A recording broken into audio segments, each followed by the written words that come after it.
This is my lovely wife Renee, who is going to demonstrate how to make her famous Renee salmon, which everyone loves.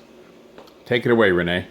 Hi everybody, this is my first attempt at a Facebook blog, so to speak. Everybody keeps asking me for the recipe for the salmon, so I'm going to show you how easy it is. Yours will never taste as good as mine, but you can try it anyway, and you can just keep referring to this video. The first thing you have to do is pour yourself some wine, because you can't cook without wine. It's just the way it goes. So, first you wash and you dry fully a salmon fillet. Doesn't matter what size, whatever size suits you. I don't like slices because it dries it out in the cooking, so I like to have a whole piece of fresh salmon. Then, next what I do is take some olive oil, extra virgin olive oil, organic if possible, put it in the pan. I'm using a throwaway pan. Then what I like to do is to put the piece of salmon face down in the pan. See how easy it is? First step. Okay, next step. We're going to pull out that extra virgin olive oil and put as much as you want, but just coat the topping. Take some garlic. You can use fresh garlic or you can use powdered garlic. The next thing which all Southern women use, Old Bay seasoning. It's great on any kind of fish. You put some on. And lastly, you're going to take the Montreal steak seasoning. Yes, this is not steak. There's no mistake in here. This is salmon. So you're going to put some of the Montreal steak seasoning on. And then you're going to actually use your hand, or if you don't want to get your hands dirty, you can use a spoon and spread it fully all over the salmon. Next, what you're going to do, since you have the olive oil in the pan, you've already oiled the other side of the fillet, you're going to flip it over. Then you can wash your hands or wipe your hands. And you're going to do the same thing on the other side. Garlic powder. And again, you're just going to put on what you feel comfortable with and to your taste. Next, Old Bay seasoning. And lastly, the Montreal steak seasoning. These are important parts of making the salmon taste as delicious as mine tastes. Once again, take your hands, spread it around. Make sure that the salmon is evenly covered.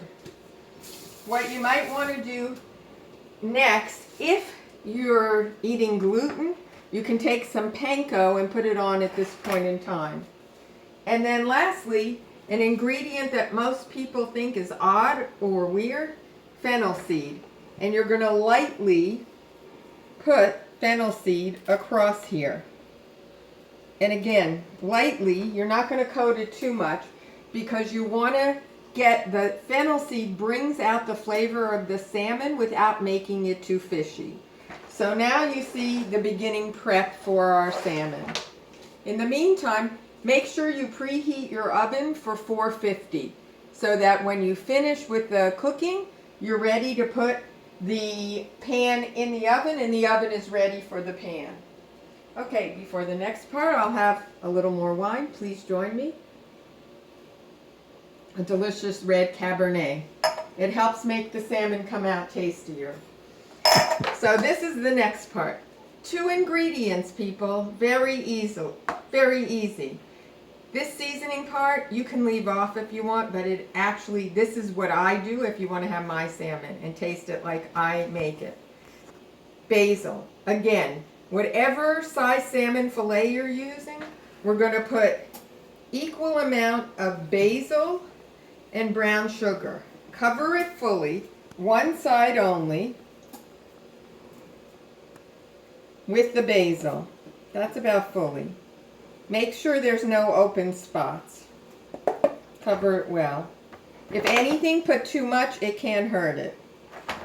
And then the last thing, I have a mixture of light brown sugar or dark brown sugar. It really doesn't matter. You can use either one, or I have a mixture because that's what I have left. If you're on a diet, you could use Sugar Twin or Splenda brown sugar. You just use half the amount. So what you do now is you just take this and you're going to make sure that it's covered with equal parts of the sugar and the basil. If you want to measure it out because you're a little OCD, then go right ahead. You could measure depending on the size of your fillet or how much. If you're making a single serving, obviously you don't need as much. Now you're going to pat it in, the basil, mixing with the brown sugar. And again, cover the entire salmon with the two. Looks great, doesn't it? Mm-hmm. Okay, make sure you mix it well. And again, that all areas of the salmon are covered. And now, again, if you had put the panko, you could have put it on before, you could put it on after. So, this is the last part. You have an option. You can take a little of the EVOO, extra virgin olive oil. Make sure there's a little in the pan and on top. Okay, if I were doing panko, I would take a little olive oil, Pam, or seasoning, spray it on the top. And then you want to take just a few drops of water in here, because you want, when this cooks, you want it to keep the salmon moist. So I would say if you were doing this size salmon, which is about 2.5 pounds, you would want to put about a half cup of water in it, or a quarter cup of water. We're going to pop it in the oven. And again, baking at 450. Pop it in.